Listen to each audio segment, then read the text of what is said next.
ईसाई, मुसलमान और यहूदी सिर्फ एक खुदा पर यकीन रखते हैं और तीनों हजरत इब्राहिम की औलादों में से हैं।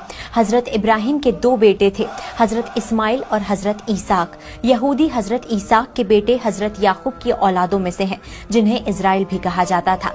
आप सभी जानते हैं कि आसमानी किताबें चार हैं: तौरात, जबूर, इंजील, कुरान। तौरात हजरत मूसा पर नाजिल हुई, जिसे यहूदी अपनी किताब तनाख मानते हैं। कुरान में तौरात का जिक्र है, लेकिन वक्त के साथ इसमें तब्दीलियां हुई, इसलिए मुसलमान आज के तौरात को मुकम्मल नहीं मानते, क्योंकि खुदा की भेजी किताब में बदलाव नहीं होता। दूसरी तरफ क्रिश्चियन हजरत ईसा, जीसस क्राइस्ट को खुदा का बेटा मानते हैं।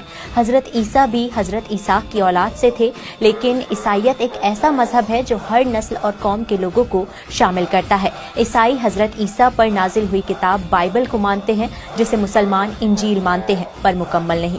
और अब बात करते हैं मुसलमानों की।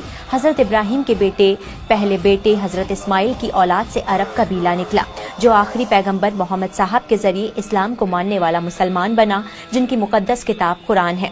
पर असली जंग यहीं से शुरू होती है, क्योंकि तीनों मजहब किसी के आने का इंतजार कर रहे हैं। यहूदी एक ऐसे शख्स का इंतजार कर रहे हैं जो यहूदी कौम की अजमत कायम करेगा और फिलिस्तीन के बैतुल मुकद्दस यानी अल-अक्सा को टेम्पल में बदल देगा, जिस शख्स का जिक्र कुरान में है, जिसे मुसलमान दज्जाल मानते हैं। इसलिए इजराइल बैतुल मुकद्दस को शहीद नहीं करता।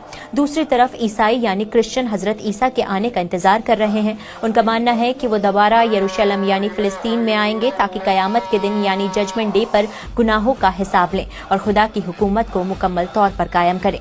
तीसरी तरफ मुसलमान भी इंतजार कर रहे हैं कि बैतुल मुकद्दस में हजरत ईसा आएंगे, पर उनके साथ हजरत मेहदी का भी ज़हूर होगा और वो दोनों दुनिया में इंसाफ कायम करेंगे और दज्जाल को खत्म कर देंगे। इसलिए अभी दुनिया में बहुत से जुल्म होने बाकी हैं।